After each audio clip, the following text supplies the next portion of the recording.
Bienvenue dans cette nouvelle vidéo consacrée au calcul intégral. Dans cette vidéo, s'intéresse d'abord aux élèves de terminale, ensuite à ceux qui sont en préparation du baccalauréat, en classe préparatoire dans le post-bac. Ok, donc notre vidéo porte sur l'intégration par partie et sa généralisation.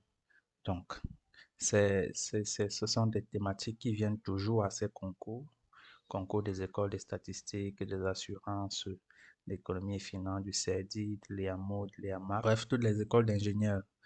Donc, notre vidéo sera découpée en 5 parties. Premièrement, on va voir la formule de l'intégration par partie. On va essayer de comprendre d'où vient cette formule.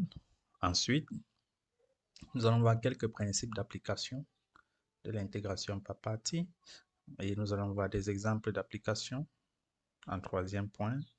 En quatrième point, nous allons voir une généralisation de la formule de l'intégration par partie.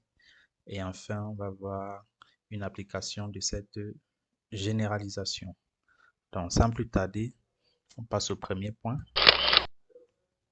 Alors, le premier point, c'est la formule de l'intégration par partie.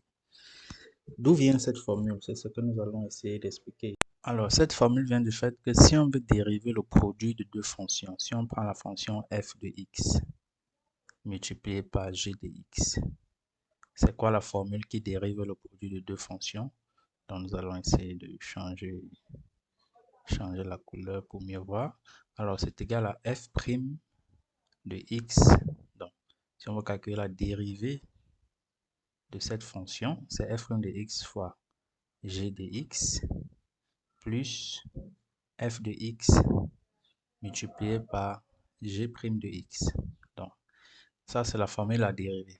Ce qui fait que si on passe à l'intégrale membre par membre, c'est-à-dire que si on considère a et b deux nombres réels, tels que a est plus petit que b, alors à quoi est égal à l'intégrale de a à b de f de x fois g de x de tout prime. C'est-à-dire que nous prenons la formule du haut et nous appliquons l'intégrale membre à membre. Donc l'intégrale de a à b de f de x fois g de x prime dx est égale à l'intégrale de ce second membre. N'est-ce pas? Ça fait l'intégrale de a à b de f' de x fois g de x plus f de x fois g' de x dx. Et comme l'intégrale est linéaire, l'intégrale de la somme, c'est la somme des intégrales. Donc, ça va faire l'intégrale de a à b de f' de x fois g de x dx plus l'intégrale de a à b de f de x fois g' de x dx. Très bien. Donc, nous avons cette intégrale qui est égale à cette somme d'intégrales. Qu'est-ce que ça nous permet d'écrire? Ça nous permet d'écrire que l'intégrale d'une primitive, alors en guise de rappel, l'intégrale, je vais l'écrire ici, en guise de rappel, l'intégrale de f', bien la primitive de f', c'est quoi? C'est f. La primitive d'une dérivée, c'est la fonction elle-même. Donc, la primitive de f fois g, le tout prime, c'est égal à f de x fois g de x. N'est-ce pas? Ça, c'est la primitive de f fois g. Donc, x varie de a à b.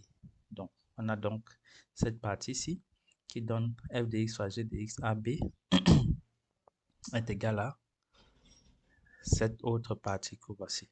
Est égale à intégrale de a à b de f' de x fois g de x dx plus l'intégrale de a à b de f de x fois g' de x dx. D'accord, c'est ça. Et à partir de là, donc, qu'est-ce qu'on peut remarquer? On peut remarquer que si nous tirons par exemple ce membre, si nous tirons ce membre, qu'est-ce qu'on obtient?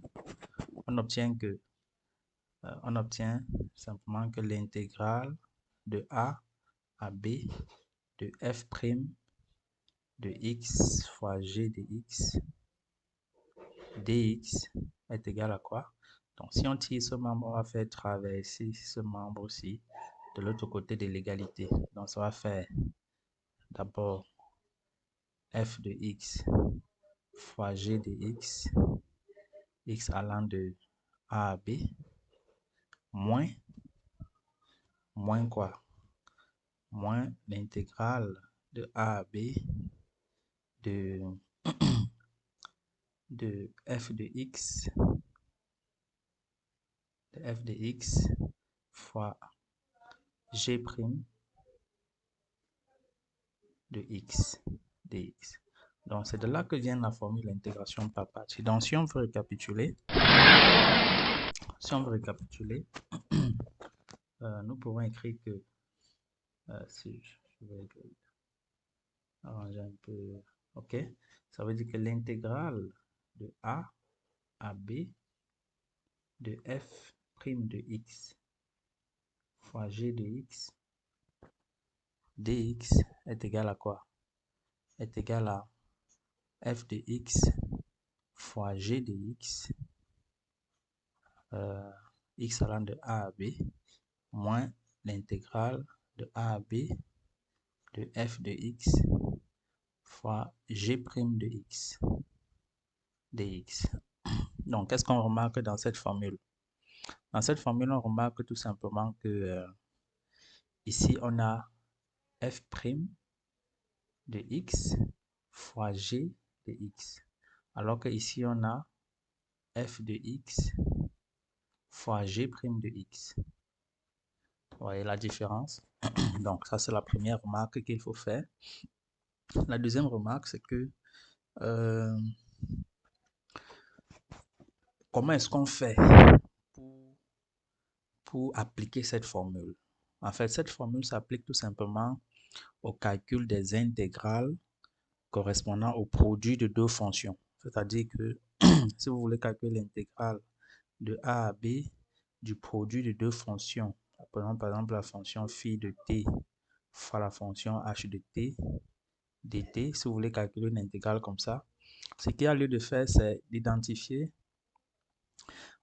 qu'est-ce qu'on considère comme f' et qu'est-ce qu'on considère comme g. C'est ça la question principale. Qu'est-ce qu'on considère comme f'? On considère f' égal à quoi? On considère g égal à quoi? C'est pourquoi il y a donc quelques principes à observer pour bien utiliser cette formule de calcul d'intégrale. Donc, nous allons donc voir quelques cas de figure. Ce que j'ai appelé les principes. Donc, le premier cas de figure, on va d'abord... La formule qu'il faut retenir, c'est donc l'intégrale de A à B de f d'un produit qui s'écrit f' de t fois g de t dt est égal à f de t fois g de t, n'est-ce pas, t allant de A à B, moins l'intégrale de A à B de f de t fois g' de t dt. Aussi, ce qu'il faut dans des documents, au lieu de mettre f et g, dans certains documents, on calcule plutôt l'intégrale de A à B de u de t, de u' de t fois v de t dt, c'est égal à quoi? C'est égal à u de t fois v de t, t allant de A à B, moins l'intégrale de A à B de u de t fois v' de t dt. Donc, c'est la même formule, on a juste remplacé f par u et g par v. Donc, voilà. Maintenant, la question, c'est comment on applique? Quels sont les principes d'application? En d'autres termes, si je veux calculer enfin, l'intégrale, par exemple, de A à B du produit de deux fonctions, par exemple, h de t et phi de t dt. Si vous calculez l'intégrale d'un produit de fonctions comme ça, comment est-ce que je choisis mon f' et comment est-ce que je choisis mon phi. Parce qu'il faut poser bien f' et phi pour pouvoir appliquer la formule. Donc, il y a des principes, hein. Il y a des principes à appliquer. Donc, le premier principe, je vais vous le donner ici. On va mettre ça en couleur bleue pour faire la différence. Le premier principe, c'est quoi? C'est que si je veux calculer l'intégrale ou la primitive de a à b du produit de deux fonctions telles que la première fonction c'est un polynôme, n'est-ce pas? Polynôme multiplié par une fonction circulaire. D'accord? Si je veux calculer l'intégrale d'un produit de fonctions qui est tel que la première fonction c'est un polynôme et la deuxième fonction c'est une fonction circulaire, alors je vais poser f' égale à la fonction circulaire. D'accord? F' égale à la fonction circulaire et je vais poser g égale à la fonction polynôme. Pourquoi? Tout simplement parce que en posant g égale à la fonction polynôme et en dérivant g, on aura donc, lorsqu'on dérive une fonction polynôme de degré n par exemple, si vous dérivez une fonction polynôme de degré 2, par exemple ax carré plus bx plus c, si vous dérivez ça, qu'est-ce que vous obtenez? Vous obtenez 2ax plus b. Vous obtenez un polynôme de degré 1. Donc, pourquoi est-ce qu'on va toujours chercher à dériver la fonction polynôme? Tout simplement parce qu'en dérivant, ça permet d'abaisser le degré du polynôme. Donc, ça, c'est le premier principe. D'accord? Le premier principe que je recommande. Le deuxième principe, c'est si vous voulez calculer l'intégrale de a à b d'une fonction polynôme multipliée à une fonction exponentielle. Alors, fonction polynôme multipliée par une fonction exponentielle. À ce niveau, ce qu'il faut faire, c'est quoi? Il faut poser f' égale à la fonction exponentielle et g égale à la fonction polynôme. Pour les mêmes raisons que précédemment, hein. C'est-à-dire qu'en dérivant la fonction polynôme, on va diminuer le degré du polynôme. Et ça sera facile la suite du calcul. Par contre, si vous faites plutôt la primitive du polynôme, vous risquez tomber dans une situation qui est difficile à résoudre. La troisième situation, c'est lorsque vous voulez calculer l'intégrale de a à b d'une fonction polynôme multipliée par une fonction logarithme. À ce niveau, ça commence à devenir différent. Ici, vous allez poser f' égale à la fonction polynôme et g, n'est-ce pas, serait votre fonction logarithme. Pourquoi? Parce que il est plus facile de dériver une fonction logarithme que de calculer sa primitive, n'est-ce pas? Et en quatrième conseil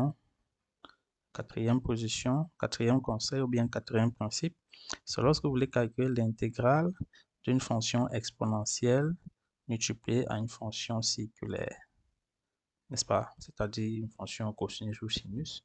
À ce niveau, vous allez poser f égale la fonction circulaire et g' égale la fonction exponentielle. Donc voilà quelques principes qui permettent d'appliquer facilement cette formule d'intégration par partie. Donc nous allons voir quelques exemples de calcul. Si je veux calculer par exemple, on va prendre le premier exemple, l'intégrale de a à b de x, bon, prenons en fonction de ce qui s'est dit précédemment, une fonction polynôme multipliée par une fonction circulaire. Donc, x fois cosinus x dx. Donc, si je veux calculer ça, ce que je fais, c'est quoi? Je vais poser la fonction à dériver. Donc, mon u, la fonction à dériver, c'est x. Et mon v', la fonction à calculer la primitive, c'est cosinus x. D'accord? Alors, qu'est-ce que ça veut dire? Ça veut dire que si je calcule U', la dérivée de x c'est 1 et V, la primitive de cosinus x c'est sinus x. Parce que si on dérive sinus x, on obtient cosinus x. Donc d'après la formule d'intégration par partie, on aura donc l'intégrale de a à b. Bon, prenons a égale à 1, à 0. Prenons l'intégrale de 0 à pi sur 2 de x cosinus x est égal, on dit d'après la formule, c'est d'abord u multiplié par v allant de 0 à pi sur 2 moins l'intégrale de 0 à pi sur 2 du produit de ces deux fonctions de u'v, d'accord, donc de sinus x dx. Donc, qu'est-ce que ça va donner? Ça va faire u fois v, c'est x fois sinus x, x fois sinus x, x allant de 0 à pi sur 2, moins l'intégrale de 0 à pi sur 2 de sinus de x dx. Donc, en pi sur 2, ça va faire pi sur 2 fois sinus de pi sur 2 moins 0 fois sinus de 0. Et enfin, moins la primitive de sinus, c'est moins cosinus. D'accord? Parce que si vous dérivez moins cosinus, vous allez trouver sinus. Donc, x allant de 0 à pi sur 2. Donc, qu'est-ce que ça donne? Ça donne pi sur 2. Pi sur 2, ça là c'est pi sur 2. Ça c'est 0. Cosinus pi sur 2 c'est 0. Donc, ça va faire pi sur 2 moins 0. Moins, ici, qu'est-ce que ça donne? Moins cos pi sur 2, ça fait moins 0 plus 1. Plus 1. Donc, c'est égal à pi sur 2 moins 1. Donc, voilà par exemple une application. Un premier exemple. Prenons la situation où, un deuxième exemple où nous avons une fonction polynôme et une fonction exponentielle. Par exemple, intégrale de 0 à 1 de 2x plus 1, le tout multiplié par l'exponentielle de 3x. D'accord? Dx. Ici, on a dit qu'on doit dériver la fonction polynôme parce que ça, c'est le produit d'une fonction polynôme et d'une fonction exponentielle. Donc là, on doit dériver la fonction polynôme. Ça veut dire quoi? Je vais poser ma fonction u de t ou u de x, comme vous voulez, égale à 2t plus 1. Bon, comme c'est avec les x, on va travailler avec les x comme nous avons commencé. OK. Donc, prenons u de x égale à 2x plus 1. Et si on a posé u de x égale à 2x plus 1, alors l'autre partie sera v' de x, n'est-ce pas, égale à exponentielle de 3x. Qu'est-ce que ça veut dire? Ça veut dire que si on calcule u' de x, donc là on a u, donc on calcule u' c'est égal à 2.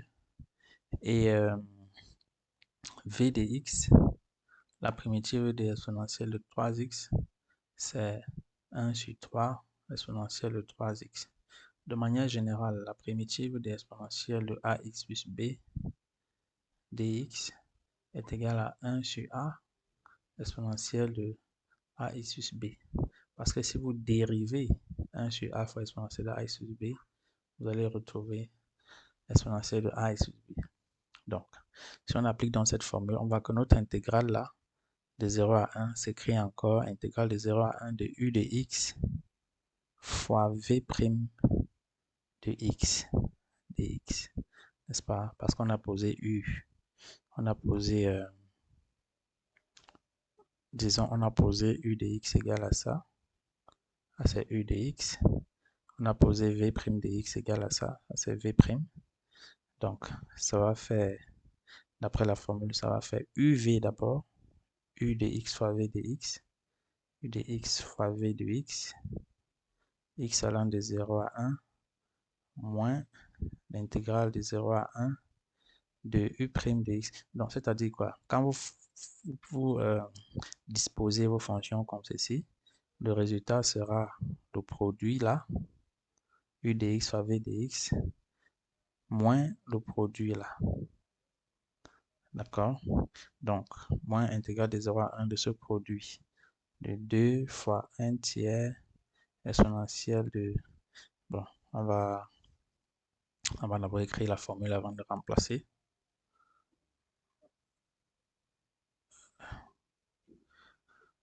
Ok, donc moins intégrale de U' de x, parce que rappelez-vous, tout à l'heure on avait U de x, donc là on doit avoir U' de x, fois V de x dx. Pourquoi? Parce que tout à l'heure on avait V', et là on doit avoir V.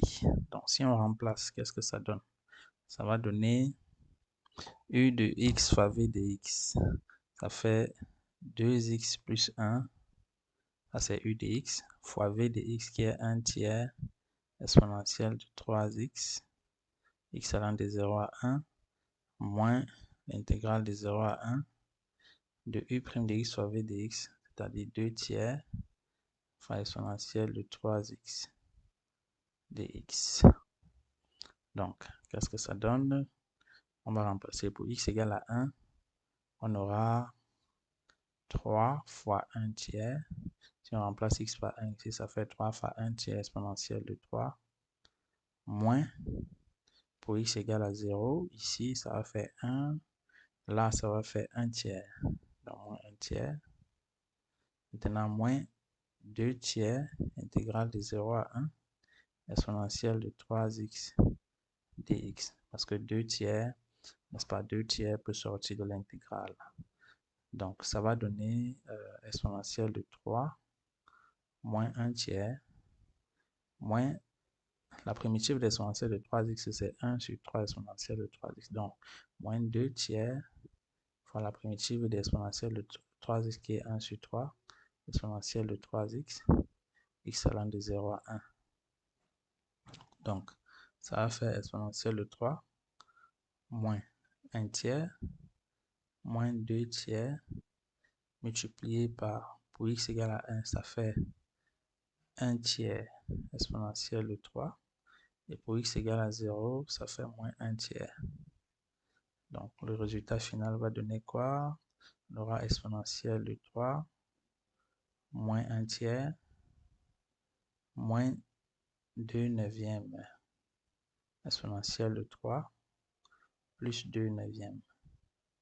Ok, quand on réduit, n'est-ce pas, on va mélanger les patates avec les patates, les macabos avec les macabos. Donc, exponentielle de 3 moins 2 tiers exponentielle de 3, ça va faire, si on réduit le même dénominateur, ça va faire 9 moins 2, ça fait 7 neuvièmes. 7 neuvième exponentielle de 3. Maintenant, 9 moins 1 tiers plus 2 tiers, ça va faire moins 3 neuvièmes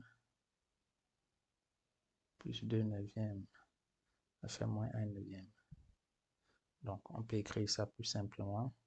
Ça fait 1 neuvième facteur de 7 exponentielle de 3 moins 1. Donc, voilà le deuxième exemple. D'accord? Maintenant, on peut regarder un troisième exemple où nous devons calculer par exemple l'intégrale de 2 à exponentielle de 2 de x carré moins 1, le tout multiplié par logarithme de x dx. Donc, qu'est-ce que vous constatez? Vous constatez que ça, c'est le produit d'un polynôme et d'une fonction logarithme. D'accord? Donc, comme on l'a dit, dans les principes généraux, on va dériver la fonction polynôme. Donc, on doit poser u de x égale à la fonction polynôme pour pouvoir la dériver, x carré moins 1. Là, on va calculer u' de x. Ah non, qu'est-ce que je dis? D'après le principe, on a dit qu'on doit dériver plutôt la fonction logarithme. Pardon, on doit dériver la fonction logarithme. Excusez-moi. Donc ici, on va dériver la fonction logarithme, c'est-à-dire ln de x, n'est-ce pas? Et on va donc faire la primitive de la fonction polynôme x carré plus moins 1, pardon, x carré moins 1, ok, moins 1 ici. Donc, c'est très important les principes que j'ai donnés là, ça vous permet de ne pas vous perdre. Donc, ça veut dire que avec ça, on aura donc u' de x égale à quoi? 1 sur x. La dérivée de ln de x, c'est 1 sur x. Maintenant, la primitive de v' de x, c'est-à-dire la primitive de x carré moins 1, c'est v de x égale à 1 tiers de x au cube moins x. D'accord? Parce que la primitive de ax puissance n, après les formules des primitives, c'est 1 sur n plus 1 fois ax puissance n plus 1. Très bien. Donc, qu'est-ce que ça veut dire? Ça veut dire que notre intégrale, appelons ça a. Notre intégrale a là est égale à quoi? Est égale à l'intégrale de 2 à exponentielle de 2. X carré moins 1 représente quoi? V' de x. Et ln de x représente u de x. Dx, c'est égal à u de x fois v de x. Donc, on va d'abord faire le produit des deux là. Donc, u de x fois v de x. X allant de 2 à exponentielle de 2 moins l'intégrale de 2 à exponentielle de 2, pardon.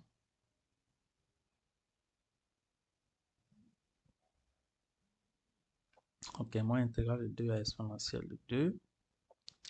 Ici, on avait v', u, donc là, on doit avoir v de x fois u' de x dx. Donc, si on remplace, ça fait u de x fois v de x, donc ln de x, n'est-ce pas? Et tout multiplié par ln de x multiplié par 1 tiers de x au cube moins x allant de 2 à exponentielle de 2 moins intégrale de 2 à exponentielle de 2 de v de x fois u' de x. Donc, u' de x, c'est 1 sur x multiplié par v de x, c'est-à-dire 1 tiers de x au cube moins 1. Moins x autant pour moi. Dx. Donc, si on calcule, si on remplace et on fait le calcul, qu'est-ce qu'on aura? On aura ln de exponentielle de 2 qui donne 2, facteur de 1 tiers de exponentielle de 2 au cube, moins exponentielle de 2. D'accord? Tout ça moins ln de 2 fois 1 tiers multiplié par 2 au cube, c'est-à-dire par 8, moins 2, d'accord, moins l'intégrale de 2 à exponentielle de 2. Ici, lorsqu'on va diviser, on aura 1 tiers de x au cube sur x, donc de x carré moins 1 dx. D'accord? Donc, ça va donner ici, si on fait le calcul, ça fait 2 tiers fois exponentielle de 6 moins 2 exponentielle de 2 moins ln de 2, le tout multiplié par 8 tiers plus 2 ln de 2 moins, ici, on va calculer la primitive. La primitive de x carré, c'est 1 tiers de x au cube multiplié par ce 1 tiers. Ça fait 1 neuvième de x au cube moins x. X allant de 2 à exponentielle de 2. D'accord? Et à ce niveau, on peut remplacer pour trouver le résultat. Donc voilà, on passe au dernier exemple qui rejoint la situation où on a par exemple l'intégrale du produit d'une fonction exponentielle de 2x multiplié par cosinus de 3x dx. Bon, disons x allant de 0 à pi. Donc, c'est à ce niveau qu'on on va finir avec les exemples. Ok, on aborde cet autre exemple. Ici, on va poser, qu'est-ce qu'on va poser? On va poser u égale à exponentielle de 2x, n'est-ce pas? Et v' égale à cosinus de 3x. Alors, qu'est-ce que ça donne? Ça donne que u' est égal à 2 exponentielle de 2x.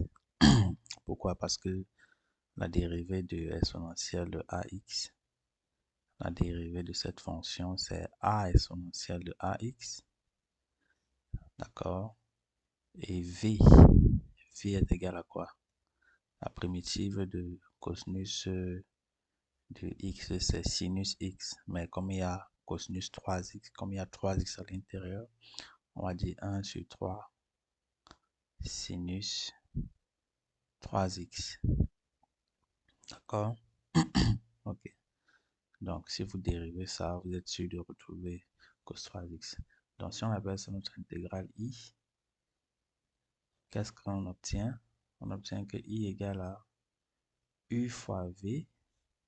Donc, u fois v, c'est 1 tiers exponentielle de 2x fois sinus 3x, x variant de 0 à pi, n'est-ce pas? Moins l'intégrale de 0 à pi de u'v. Donc, de u' fois v, ça va faire 2 tiers de l'exponentielle de 2x fois sinus 3x dx. Ça va donner combien? Lorsqu'on va remplacer x par pi ici, on obtient 1 tiers exponentielle de 2pi fois sinus 3pi. Sinus 3pi, c'est 0. Donc, ça va faire 0 moins. Quand on remplace x par 0, ça donne encore 0 moins 2 tiers intégrale de 0 à pi de exponentielle de 2x fois sinus de 3x dx. Ok, à ce niveau, on ne peut pas encore conclure. On va encore faire une intégration par partie, une deuxième intégration par partie. Donc, là, on dit donc qu'on a fait une double intégration par partie. Pour différencier, ici, il y a un piège à éviter. Tout à l'heure, on a posé u égale à exponentielle de 2x. Ici, on doit encore poser u égale à exponentielle de 2x.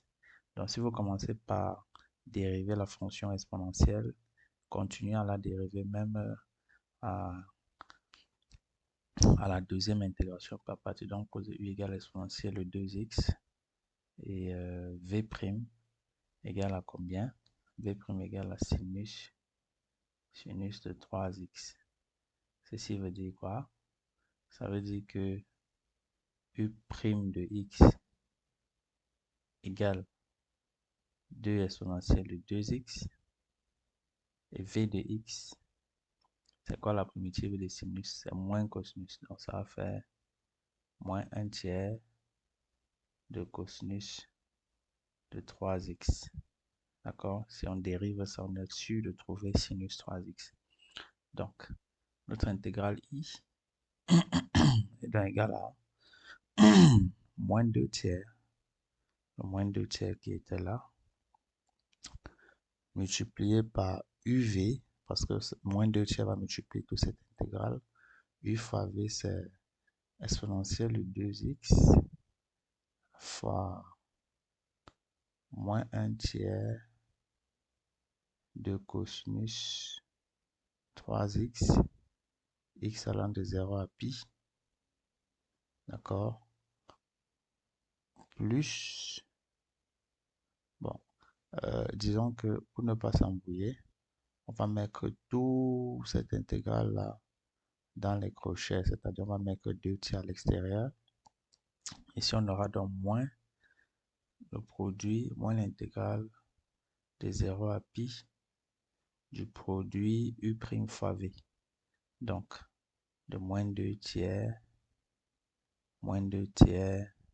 de exponentielle de 2x fois cosinus 3x dx.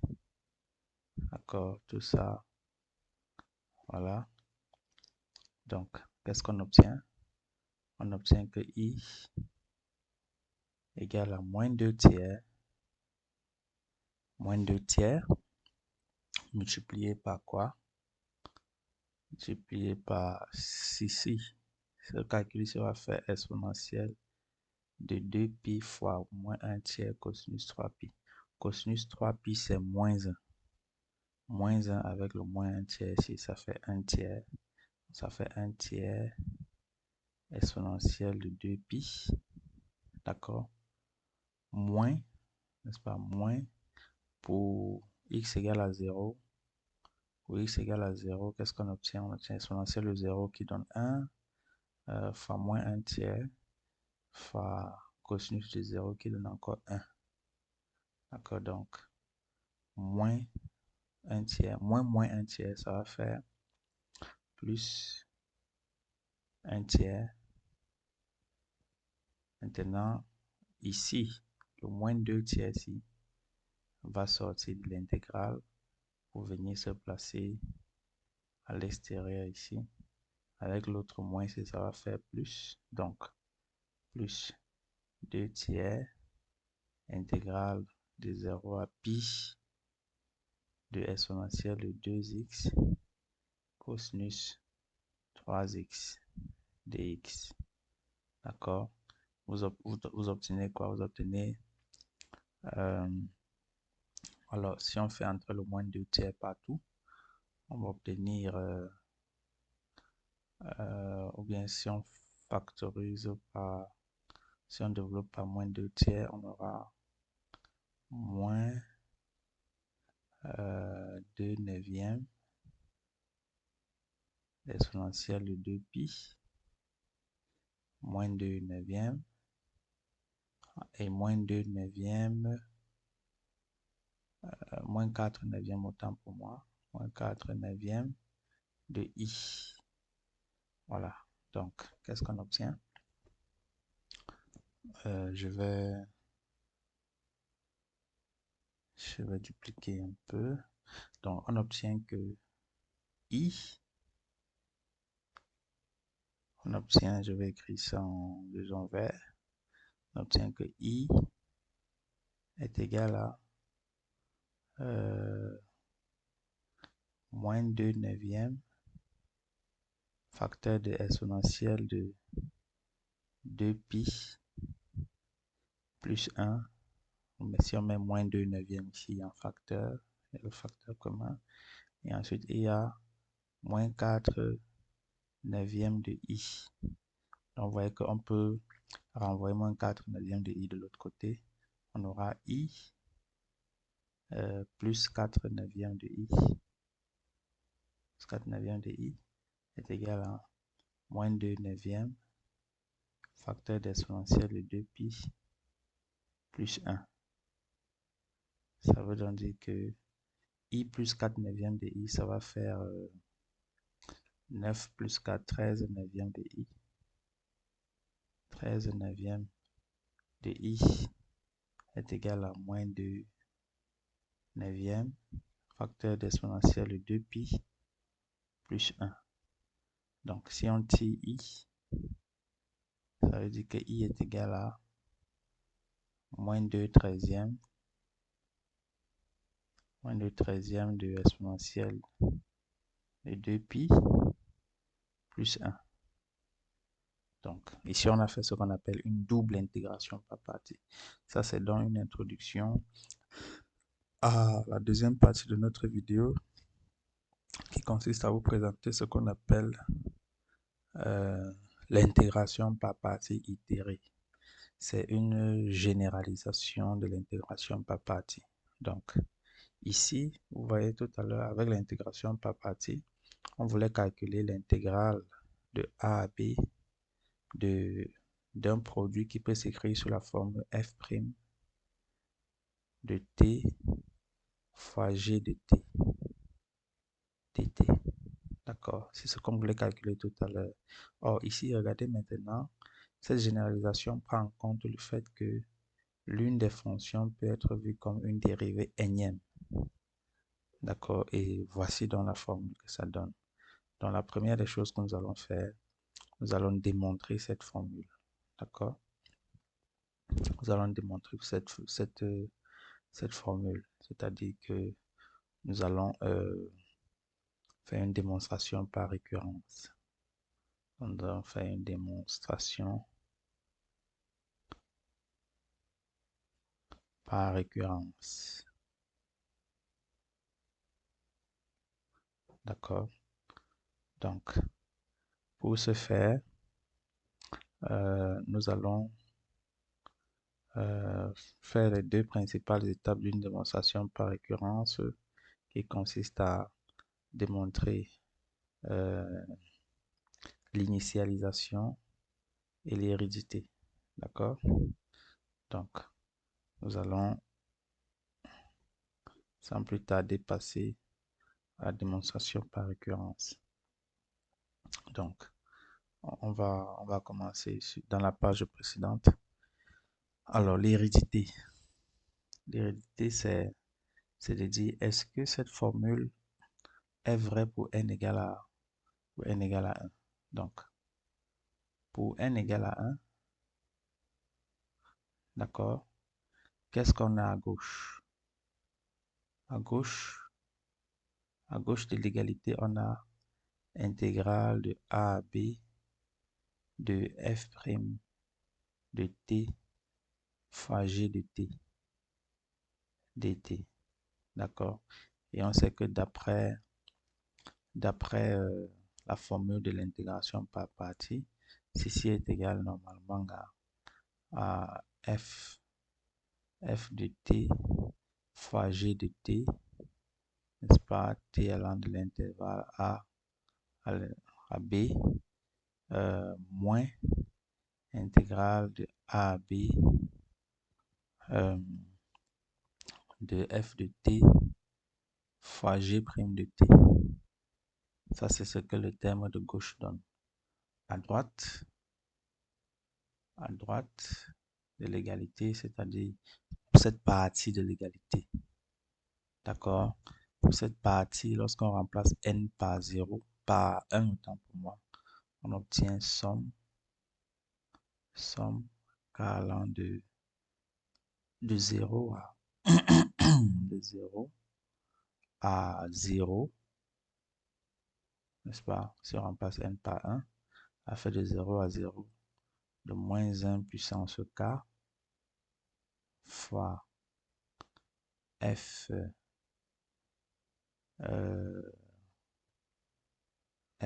on va remplacer n par 1, ça fait 1 moins k moins 1 de t multiplié par gk de t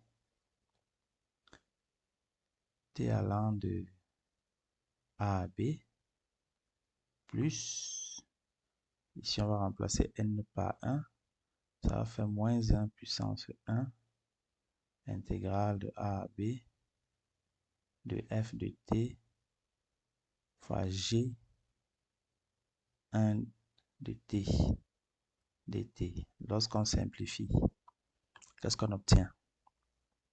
Lorsqu'on simplifie, on va obtenir que quand on dit k allant de 0 à 0, ça veut dire que la seule valeur de k c'est 0. Donc ça fait moins 1 puissance 0 qui donne 1 multiplié par f dérivé à l'ordre 1 moins 0 moins 1, dérivé à l'ordre 0. N'est-ce pas? Si je remplace k par 0 ici, j'obtiens 0 Et la dérivée d'ordre 0 veut dire tout simplement qu'on ne dérive pas. Pareil ici, G, la dérivée d'ordre 0 de G, ça veut dire qu'on ne dérive pas G. Donc, qu'est-ce qu'on va obtenir?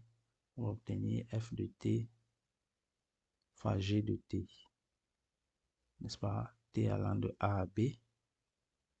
Maintenant, ici, moins 1 puissance 1, c'est moins 1. Ça fait donc moins intégrale de A à B de f de t fois g1 de t. Ça veut dire qu'on dérive une fois la fonction g, donc fois g' de t dt. Qu'est-ce qu'on obtient? On obtient bien que le terme de droite, qui est le terme de l'intégration par partie, est égal au terme de gauche. D'accord? Donc, on va donc dire que si on avait nommé par exemple P de n cette propriété, on va donc dire que P de 1 est vrai. Ok. Ok, on passe à l'hérédité. D'accord, on passe à l'hérédité. Donc, qu'est-ce qu'on va dire pour l'hérédité? On va dire soit n un entier supérieur ou égal à 1, n'est-ce pas? Supposons P de n vrai. Supposons P de n vrai, c'est-à-dire que cette propriété-ci est vraie. Et montrons que P de n plus 1 l'est aussi, n'est-ce pas? On va montrer que le P de n plus 1 l'est aussi, c'est-à-dire que l'intégrale de A à B de f n plus 1 de t dt, non pas dt, je veux dire fois g de t, donc, ok, fois g de t dt est égal à somme k allant de 0 à n de moins 1 puissance k. Donc, partout là où il y a n, on remplace par n plus 1. Donc, ça va faire la dérivée d'ordre n moins k de f en t fois gk de t allant de a à b, plus moins 1 puissance n plus 1 intégrale de a à b fois f de t g n plus 1 de t dt. Donc voilà ce qu'il faut démontrer. Donc, je prends donc le membre de gauche, c'est-à-dire l'intégrale de a à b de f n plus 1 de t fois g de t dt. Qu'est-ce qu'il faut remarquer? Il faut remarquer que ça peut encore s'écrire intégrale de a à b. Donc, je vais changer de couleur. Intégrale de a à b de f, attention, c'est un peu trop large, de f'. Je vais prendre quelque chose de moins large. Donc, non, c'était le rouge, de f' à l'ordre n de t fois g de t dt. Pourquoi? Parce que la dérivée d'ordre n plus 1 de f est encore égale à f'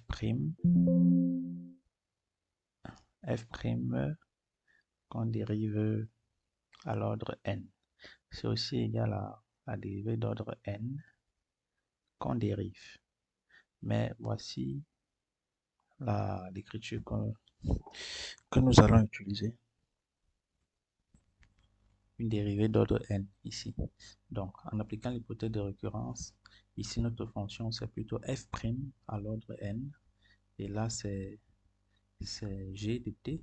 Donc, l'hypothèse de récurrence va faire que c'est égal à la somme des moins 1 puissance k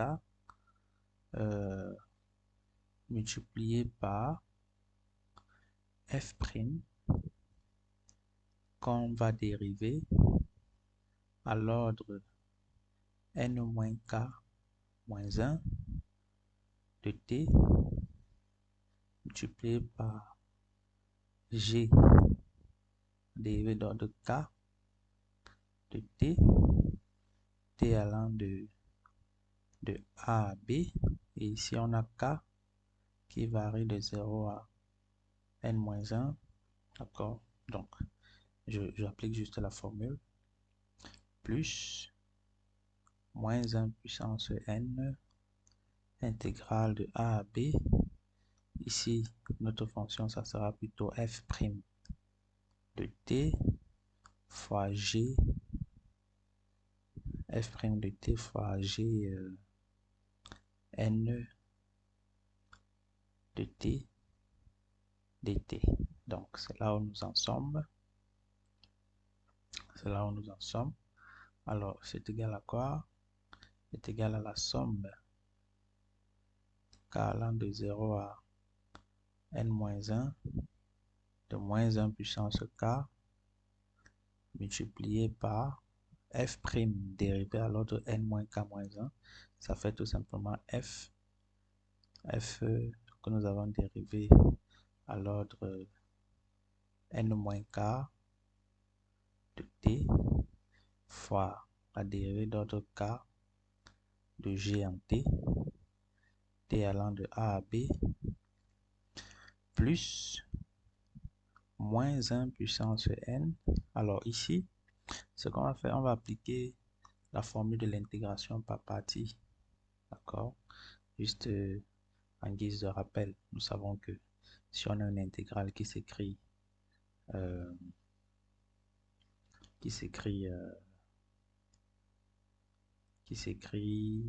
on va dire quoi?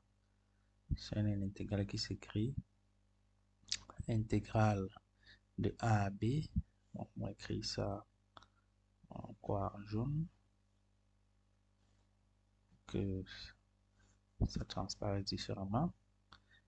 Intégrale de A à B de U' de t fois V de t dt est égal à quoi?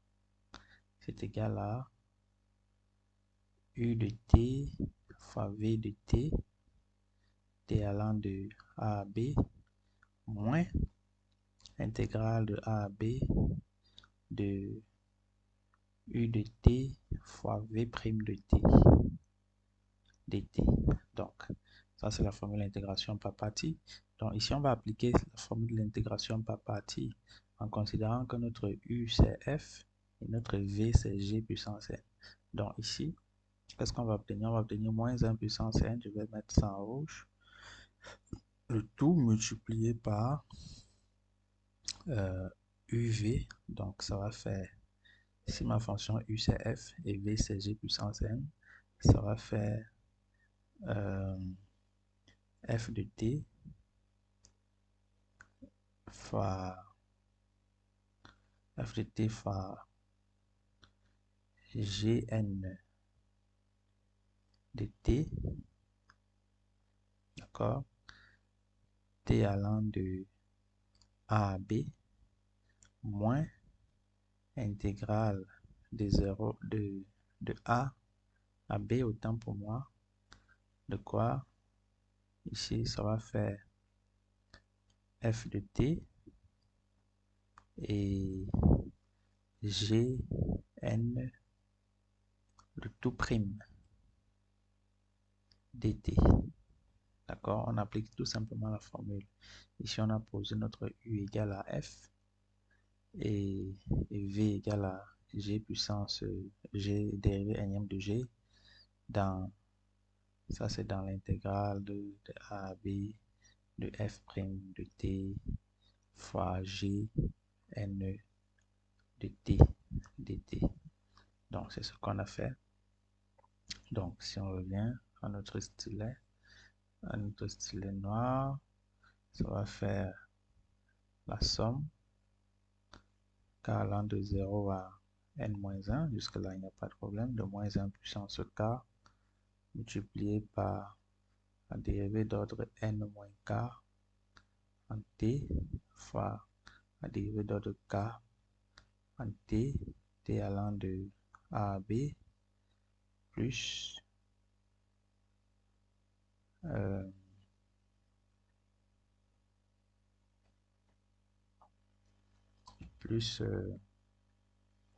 l'autre membre, je vais l'écrire dans une autre couleur pour qu'on voie bien, plus moins 1 puissance n, pardon, moins 1 puissance n fois f de t gn de t allant de a à b moins 1 puissance n intégrale de a à b de f de t g n plus 1 de t dt. Pourquoi? Tout simplement parce que quand vous prenez gn que vous dérivez, vous obtenez gn plus 1. Ok. Donc, comment est-ce qu'on peut donc arranger ce résultat? Ça va faire ici, on peut dire que c'est la somme k allant de 0 à n de moins 1 puissance k multiplié par f n moins k de t fois g k de t allant de a à b, d'accord? C'est-à-dire quoi? Nous avons, si vous, pour k égale à n, si vous remplacez k par n ici, dans cette expression, vous retrouvez exactement cette écriture. Donc, cette écriture ici rentre dans la somme. Ça fait que la somme va de k allant de 0 à n. Maintenant, ici, moins fois moins 1 puissance n, ça va faire moins 1 puissance n plus 1. Intégrale de a à b de f de t gn plus 1 de t dt. Et ça démontre donc ce qu'on voulait démontrer. D'accord? Donc, voilà la démonstration de l'hérédité. Maintenant, donc, si on veut calculer, si on va appliquer cette formule en calculant l'intégrale de 0 à 1 de l'exponentielle t fois t puissance n dt.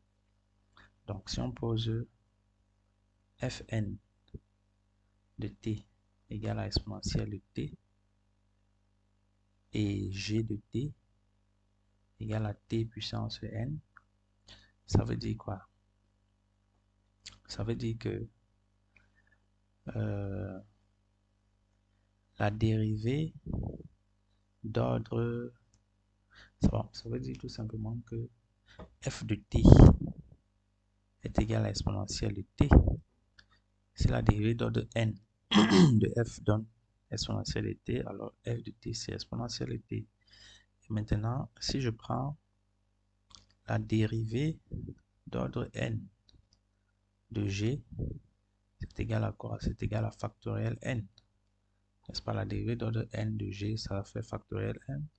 Ou encore, si vous prenez par exemple, prenons par exemple la dérivée première de g, ça va faire n fois t puissance n moins 1. Si je prends la dérivée seconde, ça va faire n facteur de n moins 1 fois t puissance n moins 2. D'accord? Vous allez voir la conjecture. Si on prend la dérivée troisième de g, ça va faire n facteur de n moins 1 facteur de n moins 2 fois t puissance n moins 3.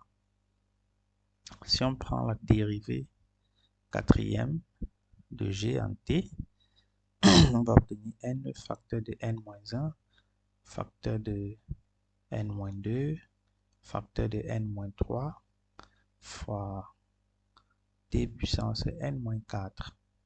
D'accord? Au regard de ça, si on conjecture, on va voir que la dérivée la dérivée km de g, c'est égal à n facteur de n moins 1, facteur de n moins 2, facteur de n moins 3, fois point, jusqu'à fois n moins k plus 1. D'accord, regardez par exemple, fois t puissance n moins k. Comment est-ce qu'on fait cette conjecture? À partir d'ici, regardez, g puissance g quatrième, la dérivée quatrième, on s'arrête à n moins 3, c'est-à-dire n moins 4 plus 1, fois t puissance n moins 4. Voilà, et vous allez remarquer que ceci est encore égal à arrangement de k dans n fois t puissance n moins k, c'est-à-dire factoriel n sur factoriel n moins k fois t puissance n moins k. D'accord? Donc voilà, ça veut donc dire quoi? Si on veut donc appliquer cette formule de l'intégration par partie, on va la ramener plus bas pour pouvoir l'appliquer aisément. Donc, si on veut donc appliquer cette formule, qu'est-ce qu'on aura? On aura intégrale de 0 à 1 de exponentielle de t fois t puissance n dt est égal à la somme k allant de 0 à n moins 1 de moins 1 puissance k pour f, la dérivée d'ordre n moins k moins 1. La dérivée d'ordre de n'importe quel ordre de f, c'est exponentielle de t. Et la dérivée d'ordre k de g, c'est quoi? D'après ce qu'on a vu ici, la dérivée d'ordre k de g, c'est factoriel n sur factoriel n moins k. D'accord? Le tout multiplié par t puissance n moins k, t variant de 0 à 1, plus moins 1 puissance n, intégrale de 0 à 1, f de t, c'est exponentielle de t, et gn de t, la dérivée de n de t, c'est factoriel n dt. D'accord? Donc, qu'est-ce que ça va donner? Ça va donner somme k allant de 0 à n moins 1 de moins 1 puissance k fois bon, alors, factoriel n sur factoriel n moins k ne dépend pas de t, donc ça peut sortir de cette écriture. Ça va faire factoriel n sur factoriel n moins k. D'accord? Ensuite, exponentielle de t fois t puissance n moins k, t allant de 0 à 1, plus moins 1 puissance n fois factoriel n qui peut sortir intégrale de 0 à 1 l'exponentielle de t dt. Donc, qu'est-ce que ça donne alors? Ça va donner somme k allant de 0 à n-1 de moins 1 puissance k factoriel n sur factoriel n-k. Maintenant, ici, pour t égale à 1, ça fait exponentielle de 1. Et pour t égale à 0, ça fait 0. Donc, fois exponentielle plus moins 1 puissance n fois factoriel n, le tout multiplié par la primitive d'exponentielle de t, c'est exponentielle de t allant de 0 à 1. Donc, ça va faire somme k allant de 0 à n-1 de moins 1 puissance k factoriel n sur factoriel n-k fois exponentielle. D'accord? Maintenant, plus moins 1 puissance n factoriel n fois exponentielle de 1 moins 1. OK. Donc, voilà le résultat. Alors, c'est tout pour cette vidéo. Merci de nous avoir suivis. On rappelle un peu les grandes parties de notre vidéo. Alors, dans cette vidéo, nous avons vu la formule de l'intégration par partie, quelques principes d'application, des exemples d'application, intégration par partie itérée, une généralisation et un exemple d'application. Abonnez-vous et activez la cloche de notification pour ne pas manquer les prochains exercices, les prochains contenus. Merci.